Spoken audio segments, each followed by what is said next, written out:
Paideuma, Grupo de Estudos Clássicos da Faculdade de Educação da Universidade de São Paulo. Olá, estamos aqui em mais uma edição, mais uma conversa, reunião do Grupo de Estudos Clássicos da Faculdade de Educação da Universidade de São Paulo, Paideuma, continuando com a nossa conversa sobre o texto de Plutarco da Educação das Crianças. Agora vamos conversar sobre o parágrafo 12 e vamos ver se chegamos até o 13. Né? Vamos ver se nós conseguimos. Então, um abraço aí para quem estiver nos ouvindo. Parágrafo 12 do texto. Digo igualmente que é necessário conduzirmos as crianças para os bons costumes por meio de conselhos e do diálogo, e não por zelos, com maus tratos e castigos. Parece-me que estes métodos convêm mais aos escravos do que às crianças de condição livre, pois desanimam e zangam-se com os trabalhos, quer por causa do sofrimento físico, quer pelas injúrias. Para as crianças de condição livre, os elogios e as repreensões são mais proveitosos do que todo tipo de maus tratos, pois uns encorajam o bem e as outras afastam-nas do mal. É, assim, necessário que se alternem e diversifiquem as repreensões e os elogios, e, quando as crianças são insolentes, apliquem-se castigos dignos e transmita-se-lhes, de novo, ânimo com elogios, e que imitem as amas que, quando as crianças choram, lhes oferecem novamente o seio para a consolação. Convém, assim, que as crianças não se exaltem nem se tornem orgulhosas com os elogios, pois, com os louvores excessivos, enchem-se de vaidade e ficam displicentes. Este foi o parágrafo 12. Terminei aqui, estou quase dizendo, palavra do Senhor. E aí, ouvindo de vocês, graças a Deus. Quem tem formação católica, entendeu. Eu falei isso, professora, que estava mutado. Você falou isso? Eu falei. Eu lembrei dos meus tempos de leitor na missa. Parece que eu li a palavra do Senhor, a primeira carta de São Paulo, apóstolo aos Coríntios. Vamos lá. Mas voltando aqui.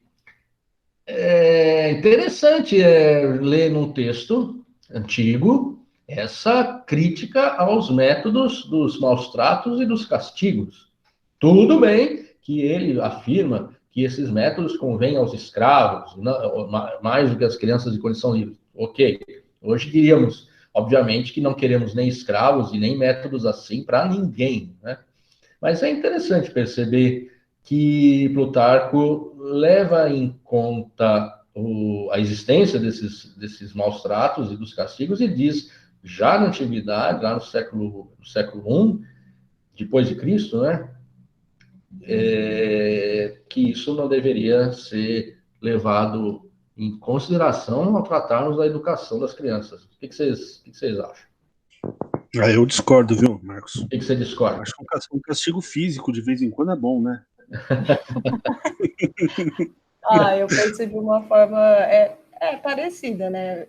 Claro que se a gente analisasse a condição da criança, é uma condição muito desigual, né? É uma relação muito assimétrica, mas nada do que os tapas não resolvam, às vezes. Resolveu comigo, resolve com as crianças, sim.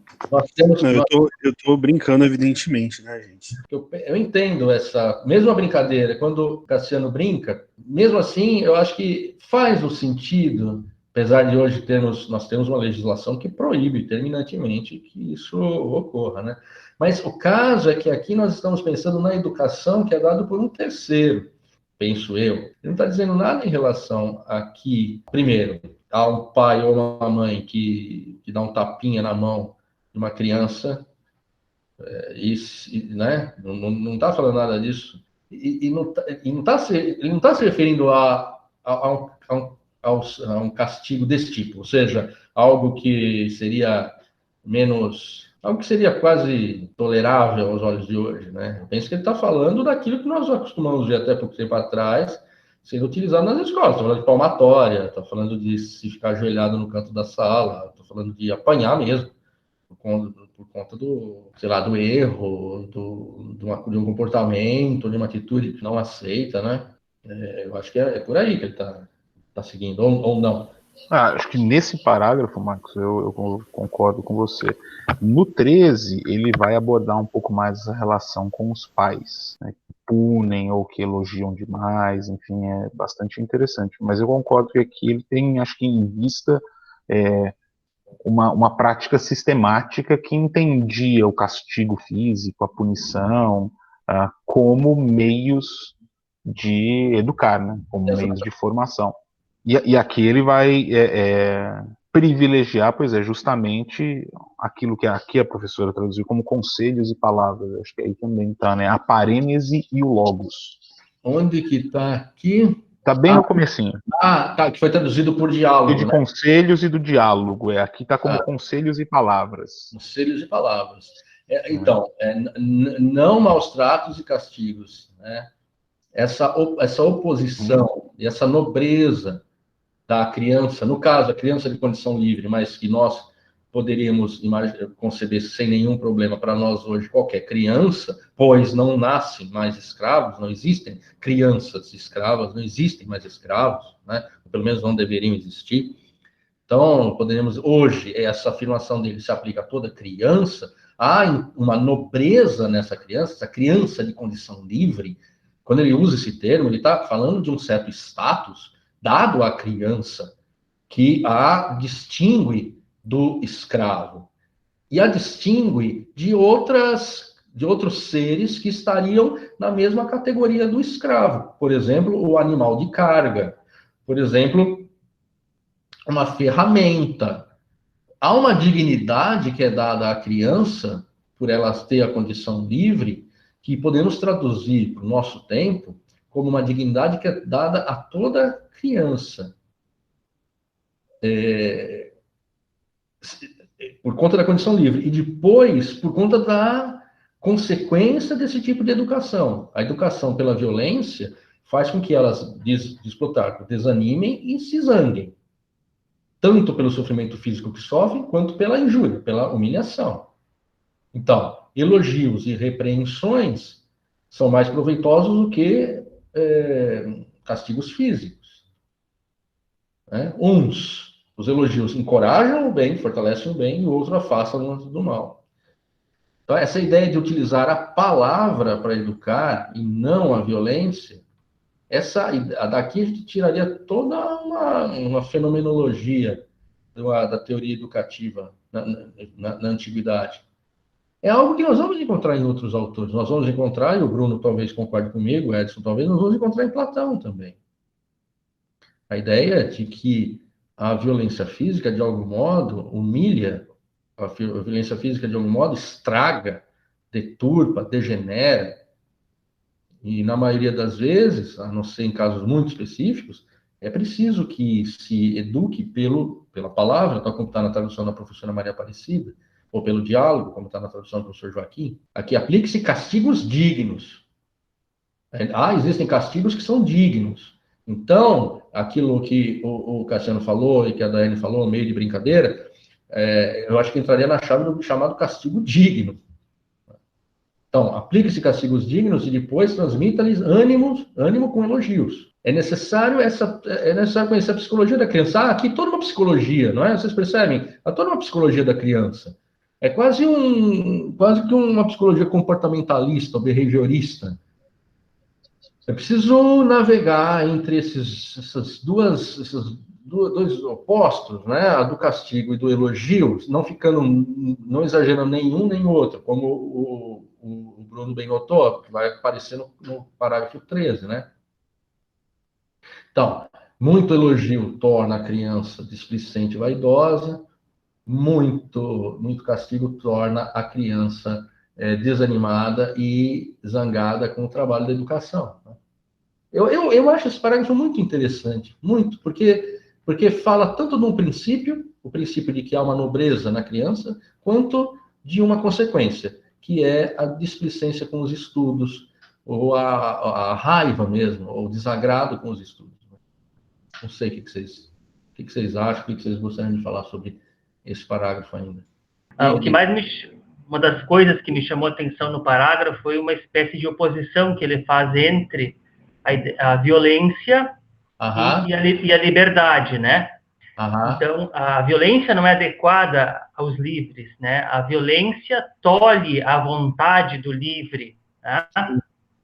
Então, para que se forme para a liberdade, é preciso formar a vontade, né? Exato. E essa formação da vontade acontece pela palavra, né? E aí ele fala do elogio e a crítica, né? A crítica é uma forma de repressão, de certo modo, mas é uma repressão que se dá pela palavra, não se dá pela violência, né? Então, para mim, esse foi a ideia assim, mais forte, nessa oposição entre violência e liberdade. Ou seja, a violência não é o caminho para a liberdade, a palavra é o caminho para se formar para a liberdade. Exatamente. Seu instrumental kantiano funcionou bem aí, né? encontrou essa relação. Eu concordo com você, sim, Vicente. Ô, Marcos, eu ia fazer também mais ou menos essa observação da oposição, né? E ele, eu achei bem interessante a hora que você estava lendo, que ele diz que os elogios e as repreensões encorajam o bem e afastam do mal, né? Então você percebe que existe uma preocupação moral aqui, com o qual o castigo físico não se preocupa. Quer dizer, o castigo físico, ele tem unicamente uma preocupação objetiva de fazer o sujeito realizar aquilo que você quer que ele faça, né?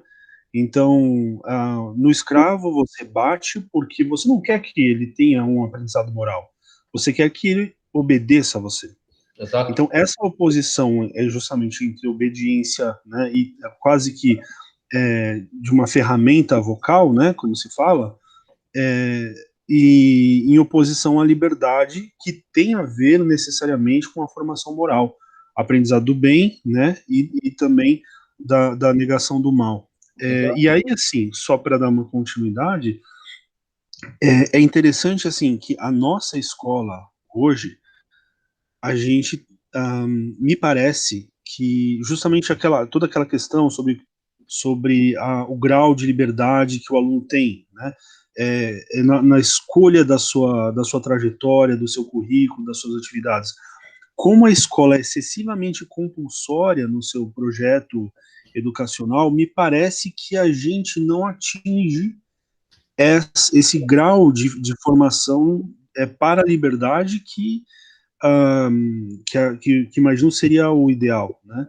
Então, a gente tem uma situação onde, há muito tempo na escola, a gente aboliu completamente, não apenas castigos físicos, que é necessário, evidentemente absurdo, mas a gente, me parece que na escola aboliu qualquer tipo de sanção, né?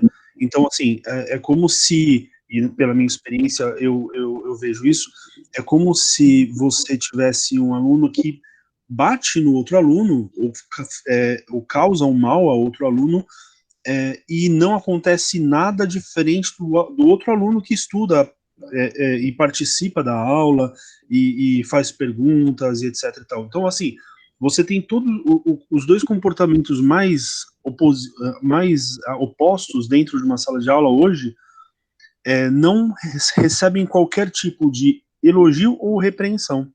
Não existe uma consequência, uma espécie de sanção àquilo que seja o bom ou seja o ruim, né?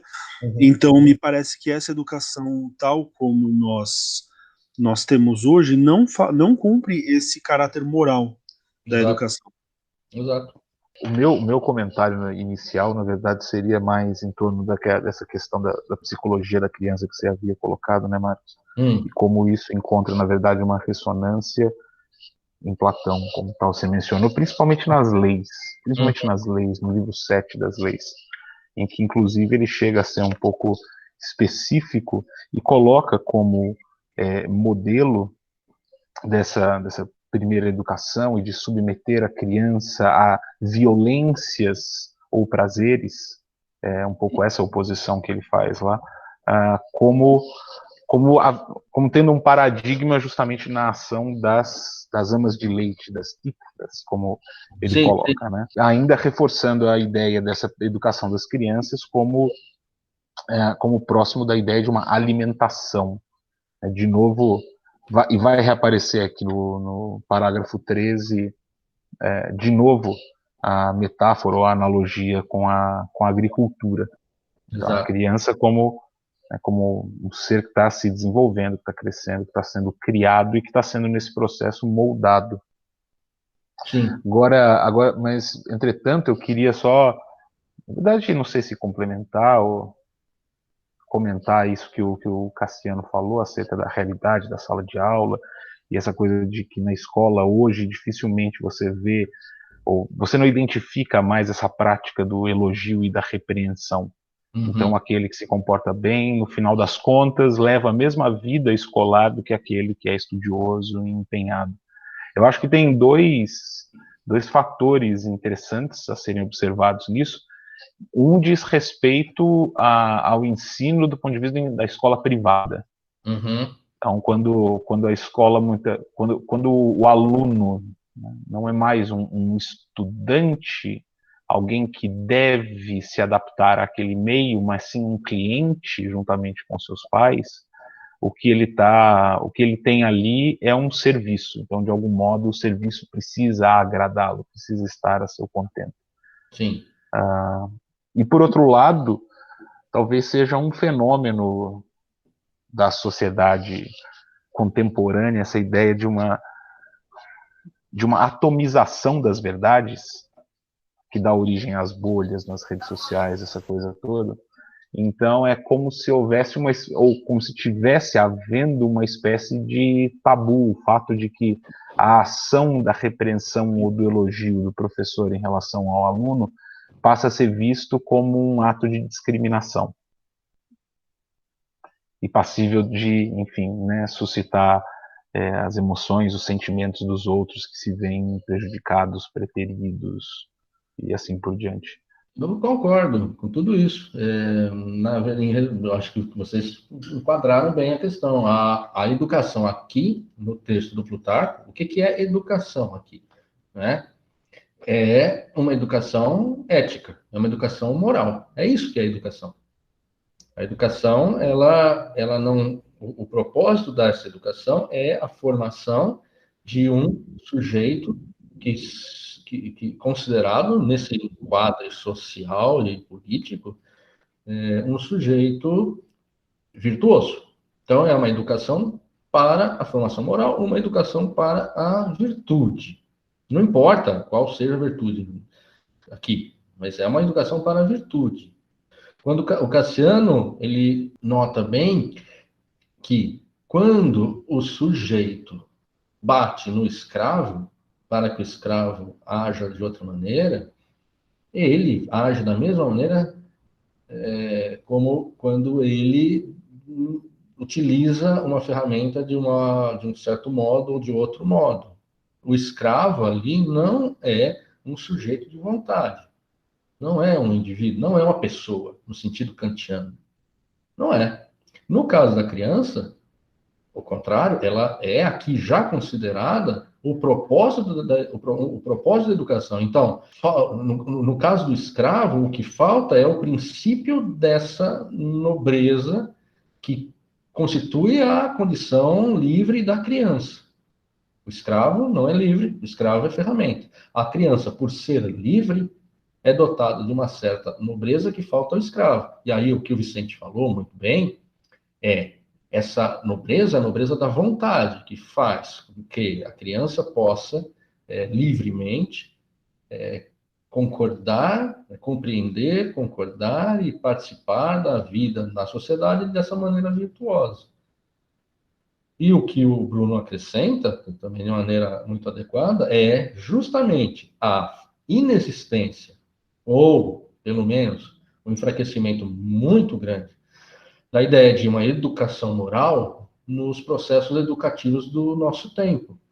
Na escola privada, e eu preciso confessar que sempre quando eu penso aqui e falo com vocês em escola, eu estou pensando na escola pública. Quer dizer, o meu modelo não tem nada a ver com questões ideológicas, nada disso. Mas eu acho que tem a ver com uma certa deformação, digamos, profissional, de tanto mexer com a antiguidade, com a questão da participação política e tal. Então, eu pensei na escola pública. A escola privada, ela é regida, como é privada, ela é regida pelo privado. A escola privada é regida pelas regras do capital, as regras financeiras, é isso. E tudo aquilo que acontece para além disso é um acréscimo, é dotado de uma certa lateralidade, uma certa contingência. Como ela está inscrita na ordem econômica, aquilo que ela produz é também um produto inscrito na ordem econômica. Ponto. Ponto. Então, tudo aquilo que ela produz, se ela faz com que os alunos se tornem, se ela quer que os alunos se tornem pessoas mais articuladas, se ela quer que os alunos se tornem pessoas mais capazes de um raciocínio mais reflexivo, se ela quer... Isso tudo está inscrito na ordem econômica, e aquilo que escapa da ordem econômica é uma excrescência, por assim dizer. É um efeito colateral do processo na escola privada. A escola pública é mais complicada, porque essa pegada econômica não é dada imediatamente, e isso faz com que falte com mais força ainda o propósito da educação pública, pensando especialmente no ensino fundamental 2 e ensino médio. Qual é o propósito? Vamos pensar no ensino médio. Qual é o propósito do ensino médio? Se não for entrar numa universidade, entrar na universidade para você ter um emprego, então a universidade é compreendida, antes de tudo, como uma escola de formação profissional, ou então, já no ensino médio, estudar para ter um emprego. Se você tira o elemento econômico, e o elemento econômico está a ser tirado já há muito tempo da formação, especialmente no ensino médio, onde ele seria mais ansiosamente esperado, o que é que sobra? Não sobra muita coisa. Então, você não tem nem o propósito econômico e você nem tem um propósito virtuoso, moral. Qual é o valor que rege o funcionamento da escola? Aí o Bruno usou o termo atomização, né, atomização dos anseios, das vontades. De fato, a ausência de um núcleo de propósitos que, de alguma maneira, catalise em torno desse núcleo os processos educativos e formativos na escola. Mas nós temos os parâmetros, nós temos o apelo à formação para a cidadania e tudo mais. Ok, mas quais são os valores que justificam esses parâmetros, essas regras? Eles mesmos são de difícil definição e de difícil operacionalidade, né? Eles não têm um caráter de operacionalidade muito claro. É muito difícil, como vocês mesmos perceberam, dizer isso é bom e aquilo não é bom, isso é certo e aquilo é errado. É muito difícil fazer isso na escola. Por inúmeros fatores, que aqui a gente pode discutir, mas é muito difícil. E ao ser muito difícil, é posto de lado. Não só difícil, é problemático. Se você fizer isso, você pode ter problemas de toda ordem, com os alunos, com os pais, com a direção da escola. Então é isso. Você não tem, como vocês bem notaram, não há muita diferença entre a vida escolar daquele ou daquela que estuda na escola pública e aquele que não estuda. Eu digo, diferenças na vida escolar desses alunos. Não há muita diferença. Fora, talvez tenha, mas na vida escolar não há muito. Marcos, deixa eu só complementar. Claro. Alguns encontros atrás, você falou sobre a importância como fala, a mimesis, o modelo, né? O modelo na educação, né? Como a palavra mimesis em português me perdeu agora, me falta. Imitação. Imitação, exatamente. Seria modelo. Exatamente. Então, me parece, assim, muitas pessoas acreditam e tem todo esse discurso de formação para a cidadania, formação para a liberdade, formação para a autonomia. Só que, assim, esse tipo de coisa não se aprende pelo discurso, se aprende pelo modelo e pela imitação. né? Porque digamos, é matéria moral, né? E aí, assim, me parece que justamente a ausência das sanções ou das consequências positivas para a ação do aluno dentro da escola é que produz justamente essa não formação moral e e aí a gente fica nessa tentativa de não, vamos fazer um discurso para a formação da cidadania, mas a cidadania não existe sem a compreensão de que ações e consequências estão atreladas, né? Dentro de uma convivência escolar, né? E aí, assim, o que eu falo, a tal da cultura escolar não se forma num ambiente onde não tem as sanções, né? Exato. Isso aparece para nós que estudamos os antigos, né? Isso aparece com muita clareza no Protágoras de Platão, né? Muito. E eu gostaria de recomendar para você, Cassiano, para quem tiver interesse nesse assunto, é um artigo muito, não sei se você chegou a ler já, é um artigo do qual eu gosto muito, cheguei a usar muito em aula ainda, agora eu não estou usando, mas é um artigo que eu volta e meia uso, muito interessante, digamos, tem um caráter propedêutico, assim, do professor José Sérgio Fonseca de Carvalho, em que o título é Podem a ética e a cidadania serem ensinadas? Em que ele parte do Protágoras para desenvolver justamente essa ideia que você apontou. De que modo que se ensina a ética e a cidadania? Se ensina por meio de ações éticas, não por meio de discursos sobre a ética. E ele desenvolve isso com um apelo bastante forte à vida escolar, né? E aí ele se filia a um professor muito interessante, muito importante também. No site da FEUSP existe um lugar lá, um link em que todo o material escrito por esse professor disponível, né, se encontra para ser baixado. É o professor José Mário Pires Azanha. José Mário Pires Azanha foi um professor da universidade, da Faculdade de Educação, muito importante, que tem umas reflexões muito importantes. E o Zé é um pouco, e a professora Cristiane Gottschalk também, mas o Zé mais, um pouco herdeiro dessa reflexão. Ele foi orientando do professor José Mário Pires Azanha. Então, eu recomendo a leitura desse texto. Se você digitar no Google aí, podem a ética e a cidadania ser ensinados, José Sérgio Fonseca de Carvalho, bom, esse texto vai aparecer, no qual ele discute justamente isso. O caráter modelar da educação, ele foi, ao que parece, está sendo posto de lado, justamente porque arrogar-se o papel de modelo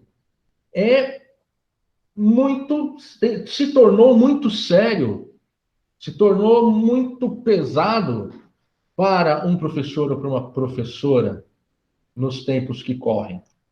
Ainda que seja impossível, ainda que seja literalmente impossível, por ser uma contradição em termos, querer ser um professor sem ser modelo.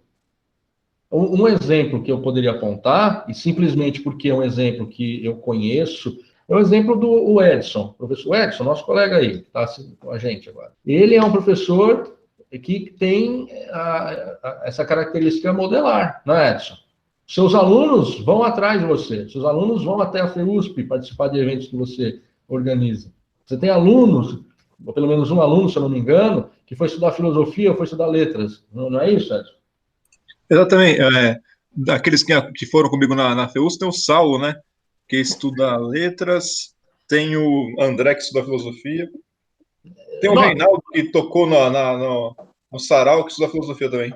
Olha só, você vai dizer que isso não tem a ver com o caráter modelar do professor, não tanto, muito o fato de estudar filosofia, muito. Mas assim, uma prova mais evidente é a dos alunos irem até a FEUSP participar de uma atividade que o professor indica. Notem, claro que tem esse caráter modelar. E ele é modelo para os alunos. Eu estou falando do Edson, porque foi o Edson que levou os alunos para a faculdade. Certamente, vocês que são professores em outras instâncias, é a mesma, digamos, mesma figuração, né?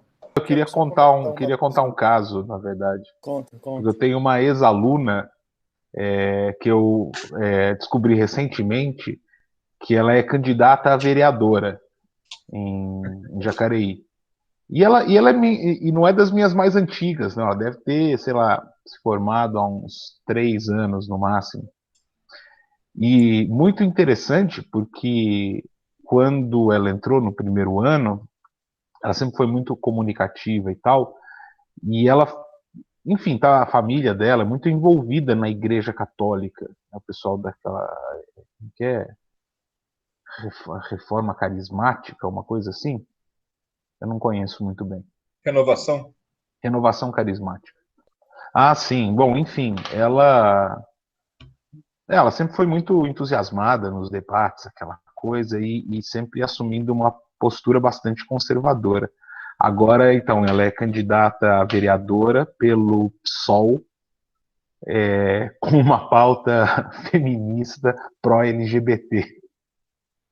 Mas ela era conservadora, tipo, por exemplo, e nessas questões, por exemplo, de LGBT ou feminismo, você acha que, tipo, ela mudou realmente essas opiniões ou ela era conservadora em outras questões? Porque pode ser isso, né? Às vezes ela parecia ser mais conservadora em outras questões e talvez e nessas não sei, tô perguntando para você. Então, Caio, ela era bem conservadora zona mesmo, cara. Assim, em relação a tudo que eu pude perceber, mas ao mesmo tempo muito interessada nos debates e expondo muito abertamente a sua forma de pensar e tal. Acho que talvez ela tenha encontrado ao longo do tempo pessoas que, sei lá, a levassem a refletir, e aí ela mudou, mas mudou radicalmente. Tá tendo uma forte campanha conservadora hoje para atingir o público jovem, principalmente, né? Você tem uma série de YouTubers, isso já não é de hoje, já faz uns anos, mas YouTubers e jovens que têm uma postura mais conservadora, inicialmente não era nem tão religiosa, era mais uma espécie de conservadorismo difuso, sei lá, uma espécie de reacionarismo que acho que vinha dos pais, inclusive. Esses dias eu tava olhando um backup que eu tenho na minha máquina de um monte de coisa que eu salvava de humor, assim, humor que aparecia na internet. E eu notei que desde 2010, mais ou menos, você já vai encontrar uma série de memes, e era o pré-meme, nem era um meme ainda, né? Que eram memes que colocavam Bolsonaro como figura dando risada no final, né? Caramba. Desde 2010. Faz tempo já. Então, eu fico ouvindo essa história do Bruno, e aí eu fico pensando assim na minha cabeça, não sei como é com vocês, como é difícil não dizer que essa mudança que aconteceu com essa aluna foi uma mudança para melhor. E o meu problema em falar isso é porque não é que eu coloco esse melhor, eu estou fazendo uma escolha de valores, né? Eu estou elencando algum. E, bom, na história do Bruno, isso para mim fica meio nítido, mas quando eu passo para fazer um processo de reflexão, e, por exemplo, ao longo da nossa discussão, em que provavelmente a gente cairia naquele ponto de que, para ter uma formação moral, a gente tem que estabelecer valores.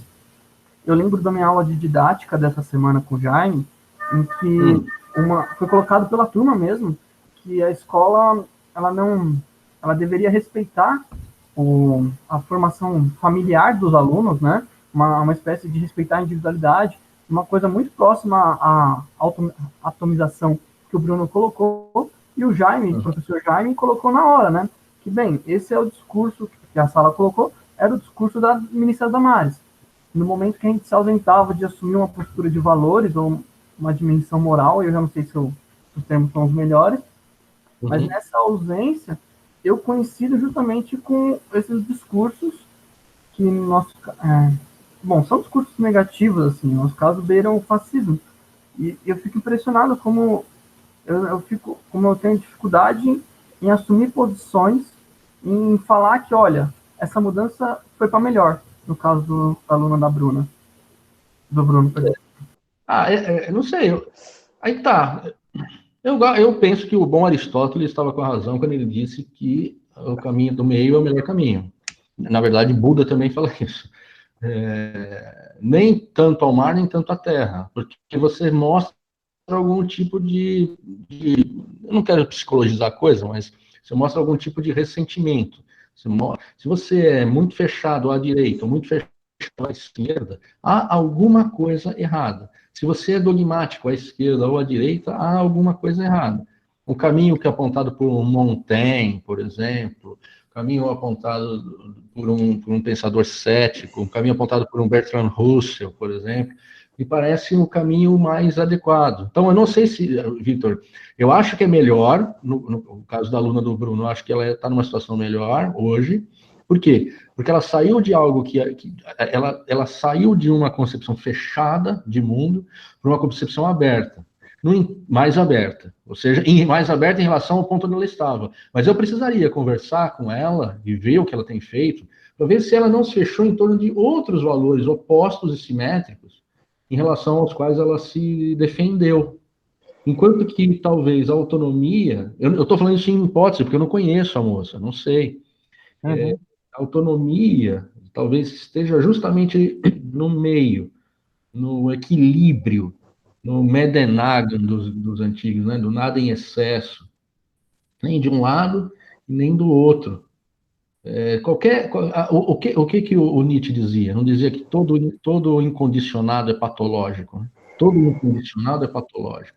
Então, traduzindo, talvez, fazendo uma paráfrase, tudo aquilo que é absolutamente fixo, tudo aquilo que é considerado um dogma inamovível, alguém agarrado esse dogma de um modo inamovível, há algo de patológico, aí, algum tipo de doença do pensamento, se não doença da vontade, né? Colocado aí, eu penso assim, não sei. Eu mesmo não saberia dizer se ela não trocou apenas um extremo pelo outro, né? Um fanatismo pelo outro. Sim. Mas até considerando agora o que o Vitor tinha dito, né, de uma dificuldade, no caso da didática, né, diante dos alunos, de assumir uma posição, de abraçar determinados valores, o que eu acho, o que eu noto nesse caso particular, é porque, pelo menos assim, na minha prática, eu nunca confronto os meus alunos. Por mais que os valores deles sejam absolutamente distintos dos meus. Mas eu procuro conduzir, inclusive aproveitando a diversidade de opiniões que existe entre os próprios alunos, conduzir um diálogo e estabelecendo aí um valor anterior a qualquer outro, se você respeita ou não os direitos dos homossexuais, etc. e tal, né? Mas um valor fundamental que é o valor do diálogo e da abertura para a alteridade. Exato. Né, para compreender a opinião do outro a partir de uma tentativa, é sempre uma tentativa, a gente nunca consegue, mas de uma tentativa de compreender o ponto de vista, o ponto de partida, as premissas do outro. Exato. Colocar-se no lugar do outro. Pois é, e nesse movimento, portanto, refletir acerca das suas próprias premissas, dos seus próprios pressupostos. Exato, mas aí você concorda que essa educação para o diálogo, essa educação por meio do diálogo, ela só é possível se você não está aferrado a extremos ou a convicções inamovíveis, ou dogmas sobre os quais você não pode nem dialogar. Você pode até criar um diálogo fictício, um diálogo falso, hipócrita. Você estaria fazendo de conta que estava dialogando, quando na verdade estava apenas tentando convencer o outro do seu ponto de vista. Isso acontece com mas isso não é o caso, não é disso que estamos falando, né? Por isso que estar nessa posição do centro, nessa posição em que você põe em dúvida as suas próprias convicções, não é que põe em dúvida, você tem as suas convicções até o momento em que outras talvez lhe sejam apresentadas e que pareçam mais adequadas, mas esse descolamento, de algum modo, do self, para usar um termo aqui, né, dos valores, a ponto de você ser capaz de pensar sobre eles, isso é muito complicado, muito difícil de se alcançar, né? Mas eu acho que seria um objetivo válido para o trabalho na escola. Eu acho que é o exercício socrático, né? Exato. É a dialética. Professor, eu tenho uma questão, partindo do que os colegas, né, estão dizendo. Eu estou pensando por exemplo, em questões. Eu pensei na ministra Damares, na Escola Sem Partido, né, e de questão que algumas coisas não podem ser tratadas, de alguns conflitos éticos que os alunos, enfim, acabam indo contra o que o professor pensa, que os alunos não concordam, que os pais não concordam. Tinha essas coisas. Uma pergunta difícil que eu vou fazer. Na antiguidade, por exemplo, quando muitos desses autores, né, esse autor fala, mas pode falar Platão, muitos autores fazem uma associação, né, no mínimo uma associação entre educação e ensinar, digamos, uma ética, né, ou princípios morais. Tinha esse embate de muitos princípios morais diferentes, de ética e diferente, o que o professor ensinava o que o aluno discordava, os pais pensavam em outro princípio ético, ou na antiguidade não tinha tanto esse problema, não sei se é problema, mas enfim, essa questão que é atual. Boa questão. Antes de qualquer coisa, alguém gostaria de comentar a questão do pai? Eu só pensei que Sócrates morreu por isso. Nossa, Bruno, agora eu me senti um besta aqui, cara. Não, eu juro que eu não sei. Nossa, é verdade, cara. É verdade. Enfim. Não, mas acho que é uma pergunta importante essa que você fez. É porque eles falam com tanta contundência do ensino da virtude, da moral, e a gente fala com tanto... e nós estamos falando aqui, pertencemos a esse grupo, e nós somos amigos, colegas, e nós falamos com super cuidado sabe, dessas questões, e eles são tão contundentes no texto, que parece, então não havia tantos conflitos, né? Problema relacionado a essas coisas, mas enfim. A gente poderia acrescentar a briga, a disputa entre a filosofia e a sofística, entre a filosofia e os estudos retóricos, a disputa entre professores de filosofias diferentes, entre a escola epicurista, a escola estoica, a escola platônica, a escola cínica. Nós poderíamos pensar nas disputas entre os sofistas, entre aqueles de uma vertente mais retórica, como Gorgias, ou de uma vertente mais dialética, como dialética no sentido sofista, né, da erística, ou da disputa do agón, como Protágoras. Nós poderíamos pensar nisso e ver que essas disputas elas aconteciam. Muitos falavam da virtude, só que a virtude era definida de modo diferente para cada uma das escolas. Aqui, ao ler Plutarco, nós estamos em uma chave que é uma chave platônica, né? Ainda é platônica, não só platônica, nós já percebemos os influxos de uma educação retórica, de uma educação político-retórica. Mas tudo isso está relacionado àquilo que o Bruno falou, né? Comentando a tua pergunta, bem, Sócrates morreu por isso. Mas tem um elemento que eu acho que é importante, que é o seguinte: nós estamos falando aqui de uma educação anterior à escola, anterior à existência da escola compulsória. Então, os pais escolhiam para os seus filhos aqueles mestres, aqueles professores, estou pensando nessa educação de caráter superior, dada pela filosofia, pela retórica, pela sofística. Eles escolhiam para seus filhos educadores ou mestres que tinham, de um modo ou de outro, conexão com os seus próprios valores. Isso é uma coisa que a gente não deve deixar de levar em conta quando falamos da educação da antiguidade. Os mestres eram escolhidos pelos seus discípulos, pelos seus alunos. Tal como hoje, mal e porcamente comparando, se escolhe, por exemplo, uma religião. Eu nasci numa religião X, fui educado, no presbiterianismo, mas acabei me encontrando no budismo. É um pouco diferente o que aconteceu lá, mas para a gente entender, você escolhia o seu professor. O que nós temos hoje é um professor que dá aula, por exemplo, de filosofia, ou de história, ou de letras. Vamos pensar em filosofia, porque ela estaria mais próxima dessa discussão dos valores, né? Mas ele dá aula de filosofia para alunos que não o escolheram.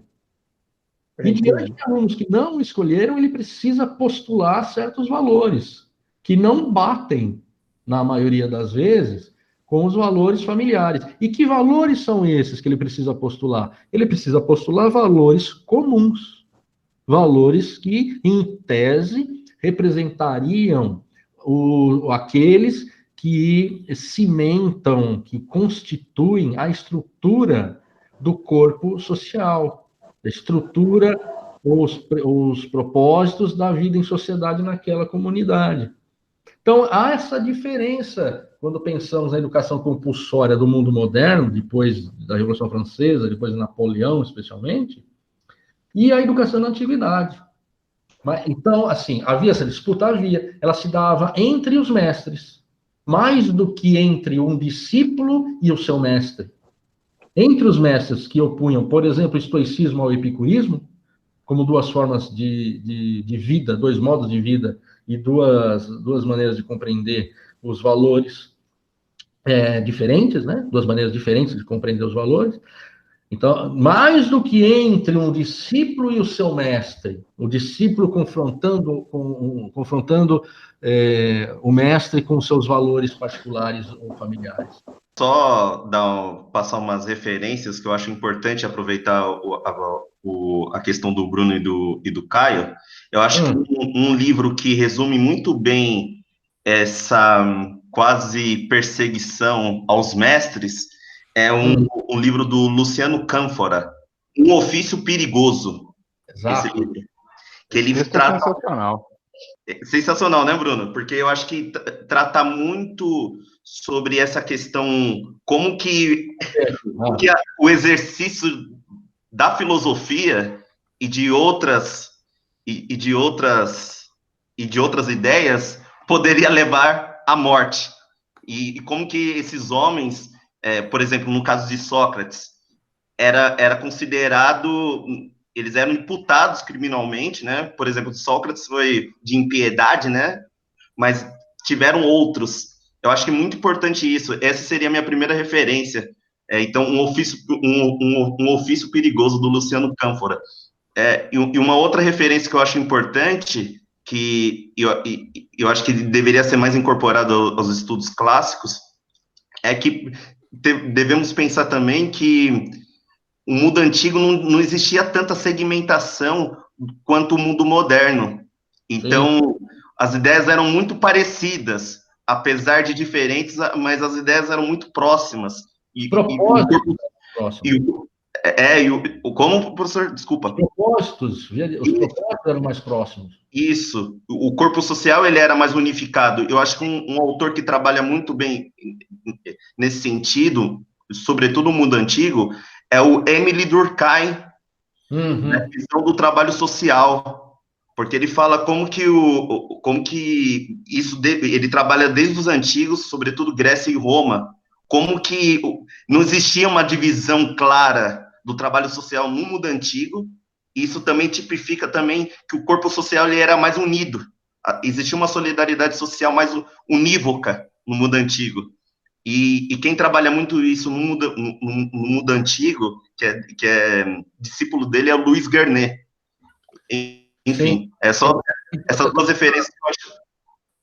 Oi? É um autor que você estava ocupado, que foi o professor do Vernon, né? Foi professor do Vernon e do Marcel Detienne.